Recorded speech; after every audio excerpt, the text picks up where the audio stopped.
It's Susie. Now let's get the fuck started. What's up, y'all?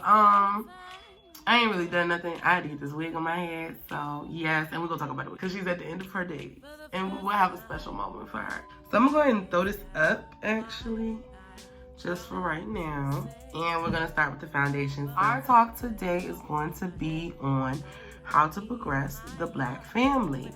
And I think that's important because clearly most of my viewers are Black. And if you're not, you are probably a white woman fucking Black men. And so in which case, you'll have a Black family soon because you'll be having a Black baby. And therefore, you need to know these things. We're gonna start with the plight of the 90s Black mother on her Black daughters and gay sons. And I'm gonna mostly be using euphemisms for she, but you guys understand, you know what I mean, and I made sure to make that point, so I don't have to keep going back. Yeah, this was something that was really special to me and a friend of mine because we really feel like there have just been points where our mothers could have done a better job and just didn't, and it seemed to be out of spite for whatever reason. You know, that's just, it's really hurtful, and it takes me back to like a time in my childhood where it was like when you couldn't wear certain things or you couldn't do certain things. Okay, well, you would ask your mother, why? Because I said so. Because I said so. Because I said so is not an answer. You should actually be able to explain to your child why you make the reasons that you make so that they know. Because why wouldn't you want them to know? Why would you want them to go out there blindly? Just because you feel like they've challenged you is not a reason for you to just shut them down. Nobody challenged you. We asked the question. Damn. So yeah, it's definitely been a lot of times in my childhood where I felt like she felt like I was challenging her. And in which case, that's not it. I literally just have questions as an adult. There are those times when it's time to address the traumatic parts of our lives. It's time to figure out why certain things happen to us and where the parent went wrong. Now, for whatever reason, all mothers seem to think that once you have that baby, you are equipped with all of the answers. There's a reason that you trust your children to child care professionals and school teachers and principals, because they have been trained and educated on how to handle your children. So why do you think that just because you pushed it out of your hoo-ha, that automatically your brain is equipped with the same information they have? It's not. If you pushed out a child and didn't educate yourself on how to take care of it, then your daycare provider is more equipped to be a mother than you are. Period. You didn't even take the time to learn. You have not stopped and thought, maybe there's a better way to do what I'm trying to do because 50 billion people did it before me and somebody decided, let me write it in a book. Now, once you do equip yourself, it makes you even more educated than them because you pushed out the baby. You now have even greater insight because you have the insight of a mother. I'm not taking away from that. But what I am taking away from is thinking that that intuition is enough to raise a child. It's not. Because a lot of times your intuition be wrong, especially when you start including things like jealousy and anger in men. Because Lord knows women make terrible decisions when it comes to men, and now you have a man and a child. And now every decision that you make is for the betterment of my child, when in reality, that's not what's happening. That's what you're convincing yourself. But yeah, so another thing that really, well, no, I think I kind of covered it, was the child's place. I'm going to make a point again to say it's very important to explain why you do what you do for your kids, even if you advocate for whoopings. I don't have any kids, but I do imagine that an ass whooping or two will be handed out because I needed my ass whooped. And honestly, there were times when I didn't, and there were times when I did. You as the parent, again, that's where your intuition comes in. You make those decisions. That's your child. But they're easier to make those decisions when you've educated yourself on early childhood development or teenager development. Learn with them. Learn who they are. Don't try to make them who they are. It's how you end up with depressed kids, school shooters, closeted, the parent. You guys think you know someone who's now growing and developing into an adult, and you don't know them. They don't have the same mind that they had at 5 and 10 and 12 and 13 and 16 and 18. Think.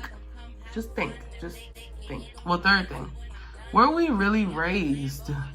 Were a lot of us really raised? A lot of us love our parents and grandparents and everyone like that, despite the life that they created for us. and we dare anyone other than ourselves to challenge their behavior or how they chose to raise us. We have to stop and really think, was the way that we were raised the proper way to be raised? Was that the way that you would bring a child up? And you have to think, not just because you love your grandmother and you turned out good despite. No.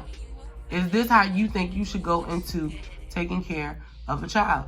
Did so-and-so make mistakes, even though they made sure that you ate every day and that you were clothed? There's so much more to the development of an adult. And I'm definitely going to stop saying raising a child, because that's another problem. You're not raising a child. You're raising an adult. This thing is going to become an adult. Everybody wants a baby and a toddler. Nobody wants a drunk teenager. Nobody wants a high-up 13-year-old or a fighting 15-year-old. Y'all don't want that. Well, it's coming with the baby. So prepare for it. Be ready for it. That's really all you can do, is be ready for it. So, I don't know. But y'all get what I'm saying. You get what I'm saying? You get what I'm saying? Prepare yourself for a grown-ass adult that you don't like most of the time, but that you love and would give your life for. Prepare yourself for that the day you push it out, because it's cute right now. But when it starts crying, it's no longer cute. When he won't stop crying, it's no longer cute. And I think a lot of our parents didn't know that either. They didn't know that either. And they didn't know how to portray a learning to you that they didn't get. And that's why a lot of you are now young mothers. And your daughters are going to be young mothers if you don't stop the cycle. If you don't jump in and say, okay, my mama messed up somewhere. Where do I not mess up? Where do I not end up a grandmother wondering where I went wrong? Because I'm sure your parents have wondered where they went wrong. Nobody, your mama did not want you to get pregnant. You know that. I'm not telling anybody anything new. They wondered where the fuck they went wrong. And they did go wrong somewhere, because you should have waited. You should have thought that getting your education was more important, or building your career was more important, or making sure that you have a savings account that's at X amount of dollars before getting pregnant is more important. You didn't think that. None of that mattered, which is fine. Now the child's here and you're doing your best and you're amazing. But how do you prevent your child from having to go through the same thing? By making up for your mistakes. By admittance, atoning, moving on, but making sure that you've established this ain't finna happen again. So that's that on that topic. Next, the missing versus the present black father. That's where we're going with this. I'm going to talk about the effect of the black father on my black sisters and me, obviously. The black father really much sets up the relationship that the daughter is going to have with men in her life. And that's not 100%. You know, a lot of people obviously end up with very good men, regardless of who their father was. But most women are going to go through some trial and error with these men because of the relationship that she had with her dad. Or she is going to already have established that she is a queen who deserves nothing but the best and will settle for nothing less, because that's what her father showed her. Notice I did not say tell. Showed her. A black girl who is the queen of her black father's life will never tolerate anything less than what he gave her. And that's just that. When your father loves you and teaches you how a woman should be treated, your mother teaches you how a woman should act. Your father is there to teach you how a woman should be treated, because you are his little girl. You are his shining star. And when you take that away from that little girl, it makes it so hard to set an example. Now, I mean, you got uncles and stuff like that, but every girl doesn't have that. Now you're out looking for a male example in teachers and whoever you can get close to, honestly. And unfortunately, a lot of times that leads to molestation, because you're looking for cuddling up to all of these men and wanting this affection for all these men at a young age, because this little girl has a daddy. You don't. We gotta find one. It's literally a gateway. The missing father to a black daughter is a gateway to a horrible love life, abuse, manipulation, seeking out her own father, her real father. It's important for the father to be there for that daughter and show her how she should be treated. Now, the black son and his black father, the father is supposed to show the son how to be a man. And for all my single mothers out there doing your thing, I commend you.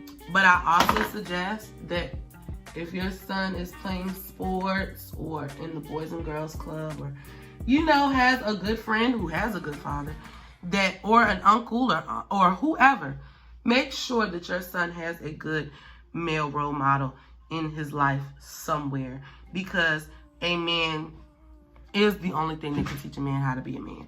And a good influence in his life is going to do that anyway. You know what I'm saying? He's going to present things to him in a way that you just simply cannot. There are so many things that you can do other than have to reminisce on the missing black father that he already has. Boys and Girls Club, there are Big Brother programs. Look within your own family and your own resources and find one. But do not hold your pride up to say, oh, I can do it. I can teach my son how to be a man. When in reality, you haven't even seen a good man in your life. Hence the fact why his daddy not there. Hello? Don't use your pride as an excuse to fail your kids. Don't use your pride as an excuse to fail your kids. Humble yourself.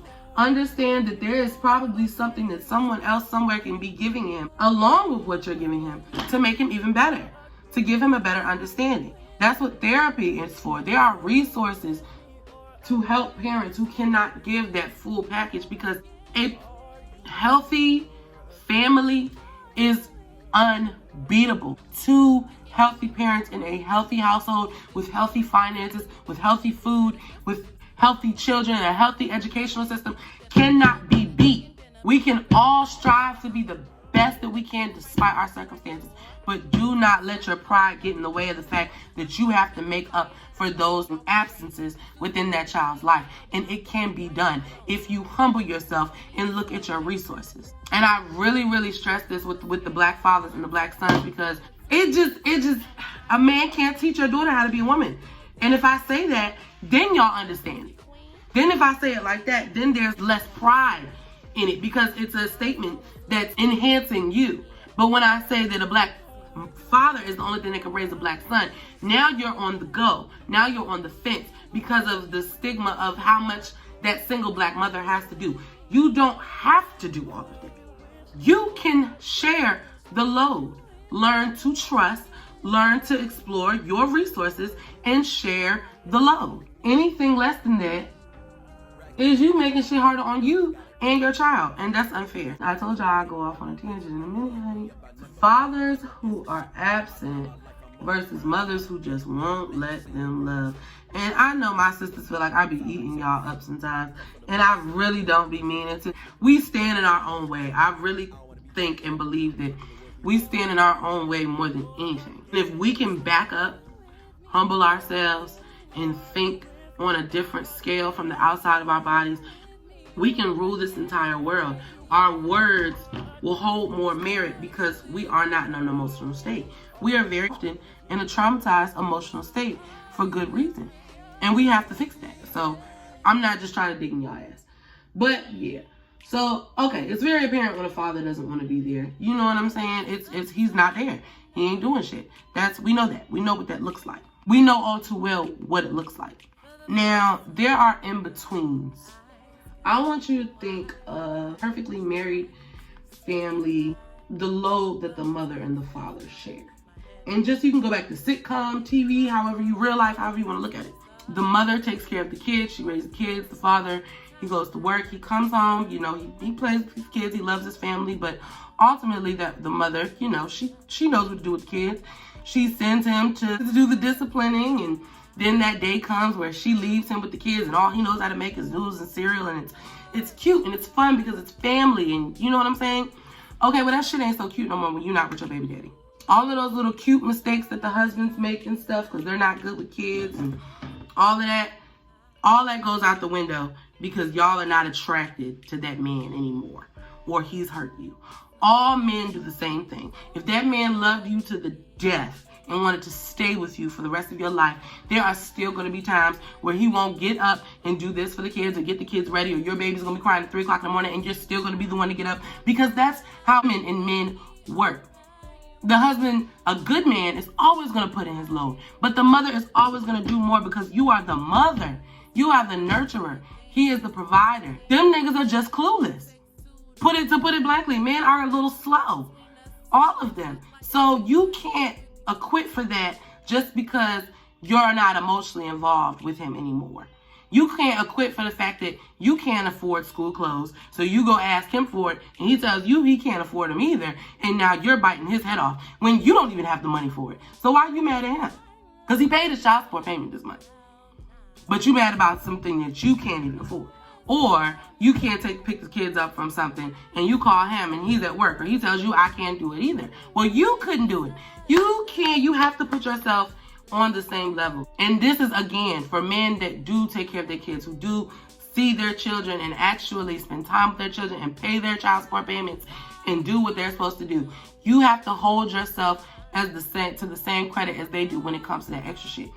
You're asking for things that you can't even do. Just right now. You can't do them right now. That's the point of you asking, correct?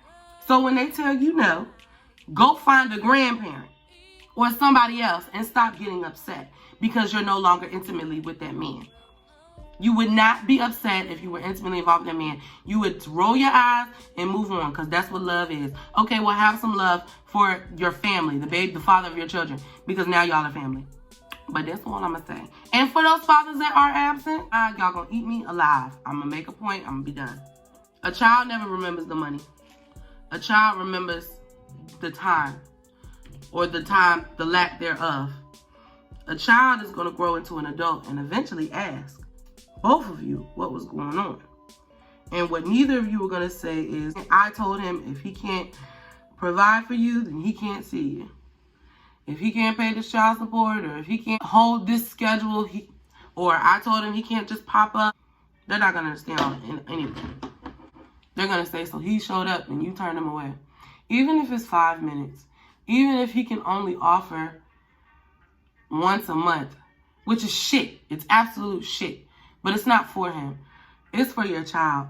Those moments are going to stick in his memory forever. And as long as the environment is safe and you know that the father would never hurt that child, if he can provide that little bit of time, give it to your child for your child. Because they're going to remember it. They're not going to remember the argument about the child support that's not being paid. They're going to remember that they went to the baseball game for 20 to 30 minutes, got some ice cream, and came home. Even if you don't see him again for months, he's gonna. That's enough to hang on to. Think of the children, y'all. I just want y'all to think of the kids and put the pride behind. Next, my makeup's almost done. I look really good. Jeez, the close and the non-close family. Are we family? All of us have adopted that saying, blood don't make us family, or whatever like that. That's some bullshit. Blood doesn't make you family. You can't pick your family. That's exactly what it is. But we are all entitled to go and make our own families, obviously. That's what we've done. Our friends from 12 and 13 years. It's traumatizing, you know, when those relationships change. But I've been locked up. And when I was locked up, all I had was my family. My friends, one friend in particular, Sean, I really talked to him every day. You know, I had Sean. As far as anyone else who I talk to on a daily basis, it was my family. The people providing for me, it was my family. And even now that I'm out on these streets, I still fuck with my friends more than my family now that I'm back out here. But I know that if I ever got locked up again, I'm calling my motherfucking mama and my grandmother, because that's who held me down. That's who's always going to hold you down, is your family. And no, I'm not going to say always. That's always who's going to hold most of us down. Now, for those of us who really can't hold on to those people, I'm really sorry. And I do hope that you formed a family within some very close friends. And I hope that those people would die for you. Because I would die for every one of my friends and my family. If I say I love you, my love goes deep. And for you to cross my love, that's a pain that I can't even imagine, y'all. I really, really can't. Don't cross my love. Because I die for you. Now, with that being said, cousins. I've always wanted to be one of those people that's close to my cousins. And I have my favorite cousin, India motherfucking Marie, on Facebook. I love India. She is my favorite cousin because we're close. We had a relationship. And it wasn't even forced. Like, I'll tell somebody in a minute I don't like them. If I don't like you, I don't like you. And I'll make it so don't nobody want to bring me around you. I love India. I love my cousin like no other. It was just so nice and we're so different. Like, me and India are probably two people who really wouldn't run into each other if we weren't family. But we're family. Shit just means the world. You know what I'm saying? It really, really does. To have somebody so different from me that when I go and visit, I want to pull up on her. That shit is important. I wish I had more of that. I wish I had that big, exciting family that everybody else gets, you know, but I don't. And if you do, I want you to cherish it. You can't pick your family, but you can love them and get better. The last thing, does anybody think it's a problem to not want to have kids? And people kept telling me all my life, when you get older, you don't want kids. Da, da, da. And I kind of do feel that sometimes. But I also feel it in terms of like, if I ever did actually have a baby, it would have to be an adoption type of thing. Like, for real, I would want to adopt a child, and preferably like an African child. But I also have dreams of spending the rest of my life in them. Next time is women who prefer not to have kids. And then women in families who are also very last child. Like, that's kind of like ending a legacy. You know what I'm saying? Ending a bloodline. Bloodlines can get lost like that. In a lot of cultures, you're not even allowed to do that. If you can't have no baby for me, you don't have no reason to be here. Very unfortunate ass facts. Adoption in the black culture. Ooh, see? I told you I trust the process. Adoption in the black culture. We gotta get some foster homes going, y'all, and get to adopting these kids, because especially these black kids, they're not being taken care of in this system. And y'all will have 4 and 5 and 6 and 7 kids and not work and be on public housing. If you're gonna do that, do us a service and adopt some kids. Start an adoption agency. Shit. Do something with that Section 8 and all them stamps that you don't even need. Please. I think I'm pretty done. All right, y'all. I don't know. I'm about to let the hair down. Do I need lashes? Come on.